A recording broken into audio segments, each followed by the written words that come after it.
Hello live wires, Heather Boyd Wire here, and welcome to day 7 of the 10-day wire charm bracelet making challenge.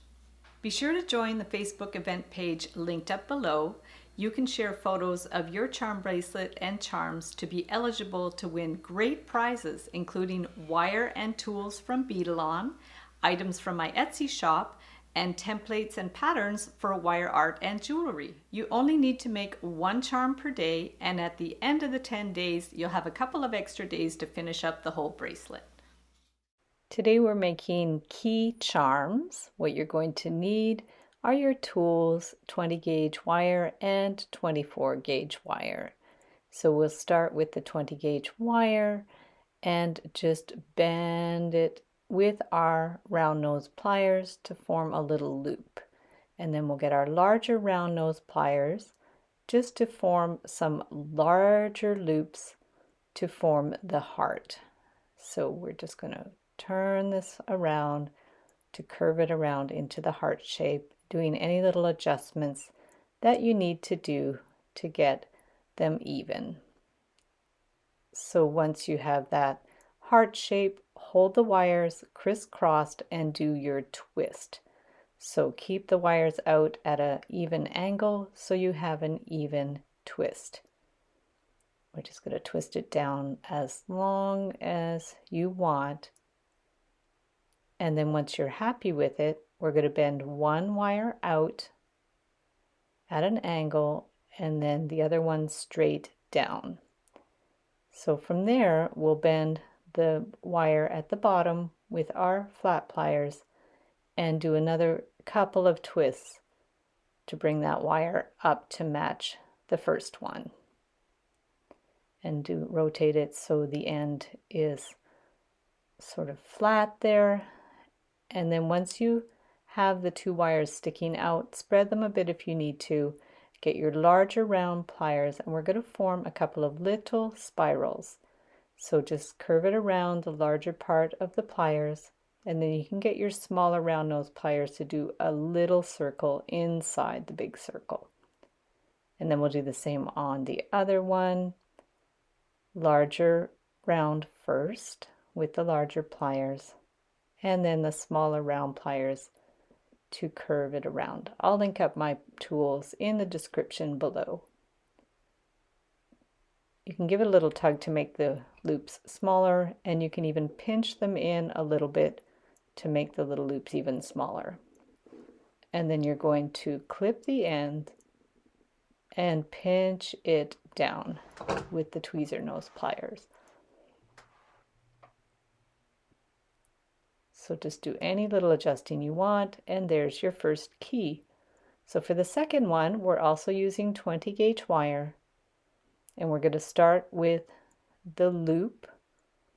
So use the end of our larger round nose pliers or the small pliers, and we're going to start with the original loop and then loop it around to form a kind of Celtic knot. So we're going to keep working our way around to make 3 little loops. Make them whatever size you want. And then we're going to take one end of the wire and twist it around and clip it. Pinch it in so there's no pokey ends. And then get your flat nose pliers and give it a bend at the bottom. Bend it up and across. So once it's in the position that you like, you want it going straight across, get your flat nose pliers again and bend it to the back. Push it with your thumb so it's a nice sharp bend. And then get your round pliers and curve it around and out. Flat pliers again. These are the tweezer nose pliers from Xuron. They can get in the little nooks and crannies. So bend it to the back, adjust it, and push it straight up. Now hold those two wires parallel and take the end and wind it around to secure them together. Clip that end, and then pinch in the pokey end. And there's your second key. So for the last one, we're going to start with the 20 gauge wire again, form a little loop at the top, make it the size that you like, and then curve it around and bend it out slightly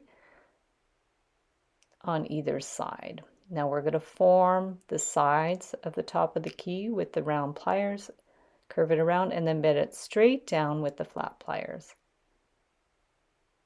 So we'll do the other side the same, curve it around, adjust it so they're even, and flat pliers, bend it straight down.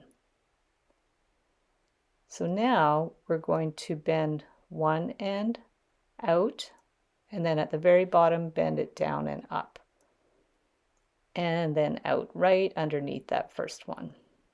So we have the two wires sticking out, they're parallel. Do any pinching and adjusting you need with the flat pliers. And then with the tweezer nose pliers, bend one wire out and down in a slightly triangular formation. Clip that end flush, and we'll do the same on the other side. Bend it across, and then with tweezer nose pliers, bring it straight up so they resemble each other. Clip that end flush, pinch it so it's flat. So that's the starting point. And then we're going to get some 24 gauge wire in a contrasting color. I'm using gold, and we're basically just going to wind those wires together so they hold together, and it gives it a nice little detail. So wind it fairly tightly all the way around until you reach the middle, and then flip underneath there and keep winding until it's all filled up. So go right up to the top as well with the other end, and once you're happy, just clip the ends, pinch them in so they're not pokey, adjust the coil as you need, clip the other end at the bottom, pinch it in, and there is the key. So now we're going to make some jump rings with 18 gauge wire. Just use your scraps if you need. I'll link up another tutorial for jump rings in the description below. Cut the ends flush, and then you're going to open up the jump ring, and they'll link the tutorial for the bracelets in the description below as well. You'll add your charms, and there you go. So thanks so much for watching the video. Thank you to everybody who is participating in the challenge. If you are watching this after the challenge is over, you can still join the Facebook event page, and you can join the Wire Makers Club on Facebook to share photos of your wire art and jewelry. So thanks again for watching, and we'll see you the next time.